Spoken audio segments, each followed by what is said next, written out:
विकास ये prime agenda बना रहे, देश को नई ऊंचाई पर ले जाने की स्पर्धा कैसे बढ़े, ये मंथन करने के लिए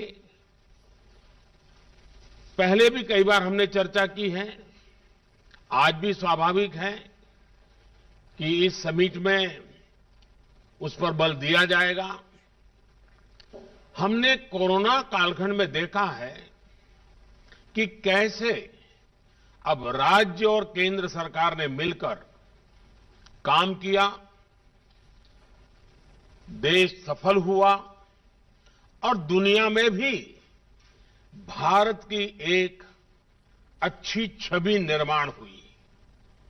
साथियों, आज जब देश अपनी आजादी के 75 वर्ष पूरे करने जा रहा है, तब इस गवर्निंग काउंसिल की बैठक और महत्वपूर्ण हो गई है। मैं राज्यों से भी आग्रह करूंगा कि आजादी के 75 वर्ष के लिए अपने अपने राज्यों में समाज के सभी लोगों को जोड़ करके समितियों का निर्माण हो, जिलों में भी समितियों का निर्माण हो। अब से कुछ देर पहले इस बैठक के लिए बिंदुओं का एक सरसरा उल्लेख आपके सामने हुआ है। इन एजेंडा पॉइंट्स का चयन देश की सर्वोच्च प्राथमिकताओं को ध्यान में रखते हुए किया गया है। इन एजेंडा पॉइंट्स पर राज्यों से सुझाव लेने के लिए, राज्यों को तैयारी का पर्याप्त समय देने के लिए एक नया प्रयोग शुरू किया गया कि इस बार नीति आयोग के साथ, राज्यों के सभी प्रमुख अधिकारियों के साथ एक अच्छा सा वर्कशॉप भी हुआ इसके पूर्व, और उस चर्चा में जो पॉइंट आए उनको भी इसमें जोड़ने के लिए हमने प्रयास किया है और इसके कारण काफी सुधार और एक प्रकार से राज्यों की अपेक्षाओं को ध्यान में रखते हुए एजेंडा बना है। इस प्रक्रिया से गुजरने की वजह से इस बार गवर्निंग काउंसिल के एजेंडा पॉइंट्स बहुत स्पेसिफिक है और हमारी चर्चा को और सारगर्भित बनाएंगे।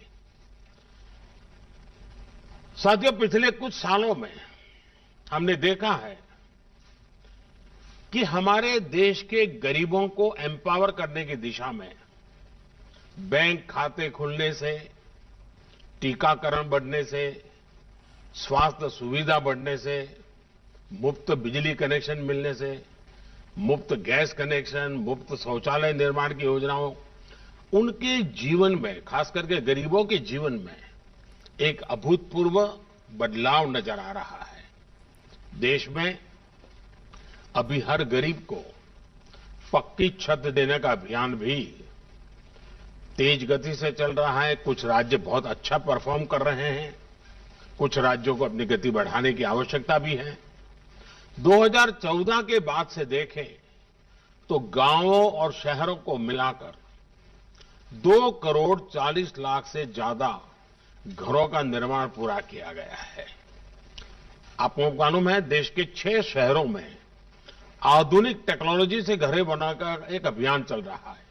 एक आध महीने के भीतर भीतर नई टेक्नोलॉजी से तेजी से अच्छी क्वालिटी के मजबूत मकान बनाने की दिशा में देश के 6 शहरों में नए मॉडल तैयार होंगे। वो भी इस काम के लिए हर राज्य को ये उपयोगी होने वाला है। उसी प्रकार से पानी की कमी और प्रदूषित पानी से होने वाली बीमारी लोगों के विकास में बाधा न बने, कुपोषण की समस्याओं को वो बढ़ाए नहीं, इस दिशा में भी मिशन मोड में काम हो रहा है। जब जल जीवन मिशन शुरू होने के बाद से पिछले 18 महीनों में ही 3.5 करोड़ से भी अधिक ग्रामीण घरों को पाइप वाटर सप्लाई से जोड़ा जा चुका है। गांवों में इंटरनेट कनेक्टिविटी के लिए भारत नेट स्कीम एक बड़े बदलाव का माध्यम बन रही है। ऐसी सारी योजनाओं में जब केंद्र और राज्य सरकारें मिलकर काम करेगी तो काम की गति भी बढ़ेगी और अंतिम व्यक्ति तक उसका लाभ पहुंचना भी सुनिश्चित हो जाएगा। साथियों, इस वर्ष के बजट पर जिस तरह का एक पॉजिटिव रिस्पांस आया है, चारों तरफ से एक नई आशा का वातावरण पैदा हुआ है, उसने जता दिया है कि मूड ऑफ द नेशन क्या है। देश मन बना चुका है, देश तेजी से आगे बढ़ना चाहता है, देश अब समय नहीं गंवाना चाहता है और कुल मिलाकर के देश के मन को बनाने में देश का युवा मन बहुत बड़ी भूमिका अदा कर रहा है और तभी ये बदलावों के प्रति एक नया आकर्षण पैदा हुआ है। हमें भी ये देख कैसे देश का प्राइवेट सेक्टर देश की इस विकास यात्रा में और ज्यादा उत्साह से आगे आ रहा है।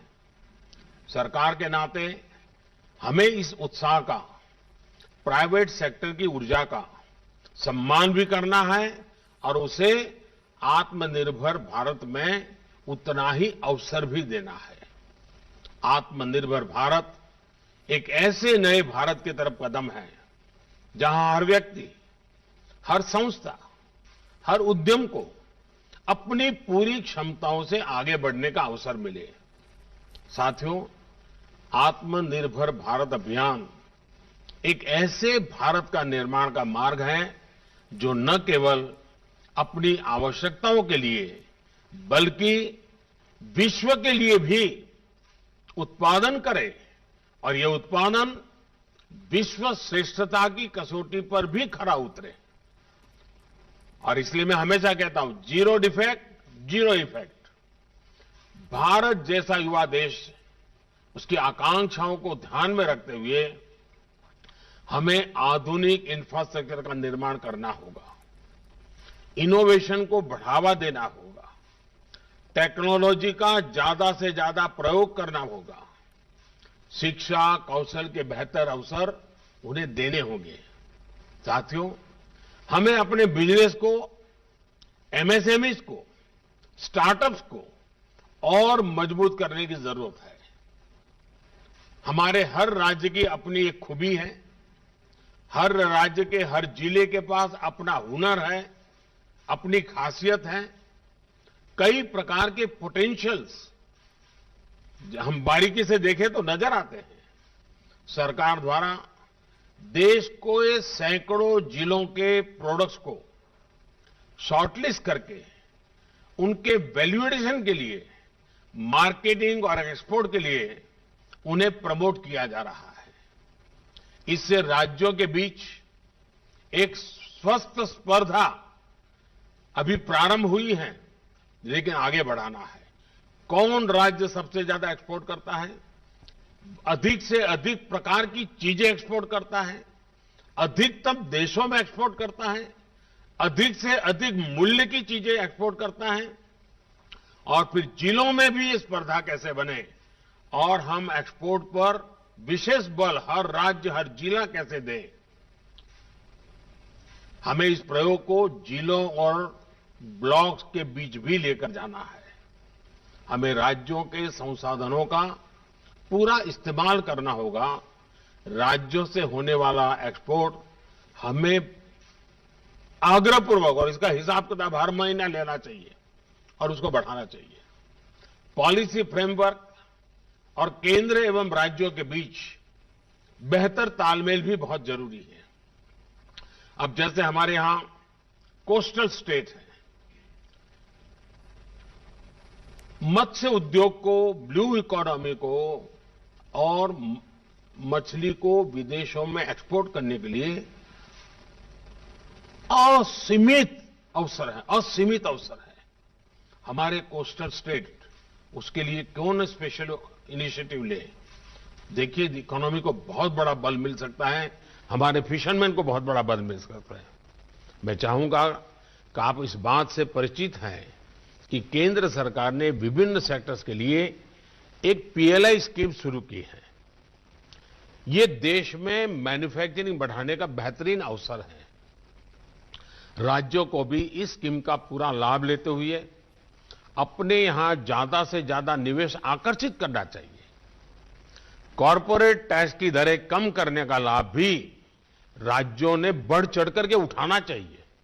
आपने ऐसी कंपनियों का संपर्क करना चाहिए कि दुनिया में इतना कम टैक्स रेट जब किया गया है तो उसका फायदा आपके राज्य को मिलना चाहिए। साथियों, इस बार के बजट में इंफ्रास्ट्रक्चर के लिए दिए गए फंड की भी काफी चर्चा हो रही है। इंफ्रास्ट्रक्चर पर होने वाला ये खर्च देश की अर्थव्यवस्था को कई स्तर पर आगे बढ़ाने का काम करेगा, रोजगार के भी बहुत अवसर पैदा करेगा। एक मल्टीपल इफेक्ट होती है इसकी। नेशनल इंफ्रास्ट्रक्चर पाइपलाइन में राज्यों का हिस्सा 40% से इसलिए 40% है और इसलिए जरूरी है कि राज्य और केंद्र मिलकर अपने बजट को सिंक्रोनाइज करें, प्लानिंग करें और प्राथमिकताओं को तय करें। अब भारत सरकार ने अपना बजट पहले की तुलना में 1 महीना प्रीपोन किया है। राज्यों के बजट और केंद्र के बजट में बीच में 3-4 सप्ताह मिल जाते हैं, तो केंद्र के बजट के लाइट में राज्यों का बजट बनता है, तो दोनों मिलकर के एक दिशा में आगे बढ़ते हैं। और मैं चाहूंगा कि इस दिशा में भी राज्यों के बजट चर्चा करते होंगे। जिन राज्यों का बजट अभी आने वाला है वो इस काम को और प्राथमिकता पर कर सकते हैं। केंद्रीय बजट के साथ ही राज्यों का बजट भी विकास को गति देने में, राज्यों को आत्मनिर्भर बनाने में उतना ही अहम है। साथियों, 15वें वित्त आयोग में लोकल बॉडीज के आर्थिक संसाधनों में बड़ा इजाफा होने जा रहा है। स्थानीय स्तर पर गवर्नेंस में सुधार लोगों का लिए क्वालिटी ऑफ लाइफ और उनके आत्मविश्वास का आधार बनती है। इन सुधारों से में टेक्नोलॉजी के साथ साथ जन भागीदारी भी बहुत आवश्यक है।